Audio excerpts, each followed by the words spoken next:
Hey guys, how's it going? I hope you're having a fantastic day. Today I want to talk to you about how to do your first videos online, because I'll tell you what, when I first started it was scary as hell when I started doing videos, because I was looking at this camera and it felt like I was talking to 1,000, 100,000, a billion people, right? And they was all judging me, like giving me like critiques, saying, oh, you're rubbish, you're crap, whatever, right? And that was all in my head though. Like, the camera is an inanimate object, and the only people seeing this is yourself, which, if you're here, you're an enlightened, open-minded individual, right? And that's fantastic. So how do you start your film career off, right? Well, first things first, you have to take away the fear of the camera, right? And once you do that, you can start thinking of topics for your video. But here is how to take away the fear of the camera. You've got to do something. You've got to record yourself on the camera doing silly, stupid things, right? If you're scared of the camera, do the most outrageous things that you can possibly do and completely screw up in terms of like doing silly things, and record it. But this video is just for your viewing only, right? No one else is going to see it. No one else is ever going to hear about it, and no one else is going to be able to judge you on what crazy shit you get on up to in that video, right? So what I did the moon. I just put some music on. I started dancing. I did the moonwalk. I started singing, like just all sorts of crazy things. Did a little striptease, you know, as you do for the ladies. But the thing is, I got out of my comfort bubble, and what it made me realise is actually it's not scary talking to the camera, it's just all in my mind. It's a fear and a limiting belief that I've set myself, thinking, oh, this crazy scary thing, right? So once you got past that fear factor, and it's very quickly, once you get past it and you realise, boom, it's like, okay, let's do some camera stuff, let's do some videos, boom, okay. So once you got past that, what do you do for your first 20 or so videos, right? Well, the first one is your story. People want to know who you are.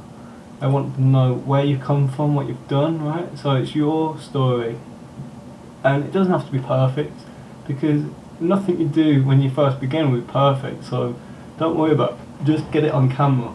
You can always improve it and do a better version later, right? So what's your story? What was your low point? What was your point when you decided to decide that you're going to take no more shit from life? You're going to, like Superman going through an unmovable object, right? He's just going to break through it, smash through it, and like that's just it, right? Like you've decided that life is going to give you what you deserve, and from that point, what happened? What was your journey like? And what has got you to the point of where you are today? How do you feel today? What are you thinking? Like, what is your position? What's your situation? What's your future goals, right? And from that, people will be able to relate to you and who you are and what you're about, and they may like it or they may not like it, but it doesn't matter which, because you want your haters as much as you want your raving fans, because it's your haters that make your raving fans even more bigger fans, right? Just look at, say, Apple. I know loads of people that hate Apple to the core, no pun intended, right? And they hate them so much they'll never buy an Apple product. They'll never buy an iMac, they'll never buy an iPod, whatever, right? They'll go out their way to buy either a different product, sometimes even a worse product, just so they don't have an Apple. Right? I know other people who wouldn't buy anything else but an Apple product, right? They absolutely love it, and they'll buy everything. They'll queue up in queues and wait for stuff. Anyway, right? So that's what you do with your story. You're trying to create a fan base who enjoy who you are, what you're about, and what you're doing. So once you've got that done, now you got your every other video, right? You've got one video. What do you do for the next 20, right? And here's a good general idea of what to do. For the first 10 or so videos, you could do something like frequently asked questions. Right? So why do people get into network marketing? Why do people think it's so hard? Like, what do you do when you first begin, like what tools do you need, like things like that, right? Just general frequently asked questions.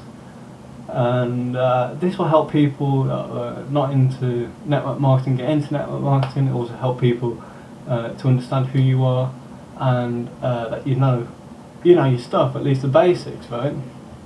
So the next 10 or 20 videos that you can do is probably more important than frequently asked questions, because the frequently asked questions are normally quite mundane. They're normally quite simple in a sense, right? Because they're obvious. Everyone asks them, right? But the ones that they should really be asking are the ones that they should be asking to get the answers for, right? And this is the thing, you don't know what you don't know. Think about it, right? There's stuff out there that you don't know about, right? But you don't know that you don't know about it, right? It's only when you're told about it by someone who's either been through or gone, who's got it or whatever, that you realise you should know about it. Right, so think about it. Like 6 months ago, as an example, I didn't know anything about online marketing.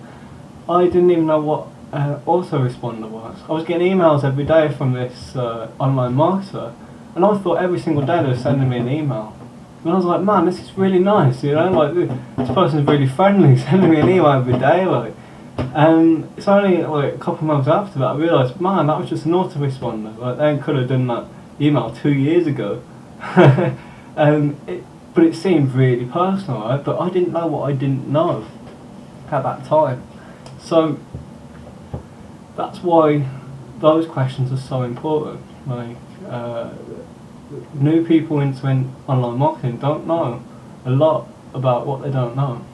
So if you can enlighten them on stuff that they should be asking, but don't have the understanding yet of online marketing to ask, then you'll be so far ahead of all the other people that are saying get in now, buy now, blah blah blah, that they'll start to know, like, and trust you, right? So anyway, that's it for today. I hope you've learnt a few things. So story number 1, should ask questions so they know what they don't know, and also frequently ask questions. That's it for today. See you later, guys, and have fun and be good.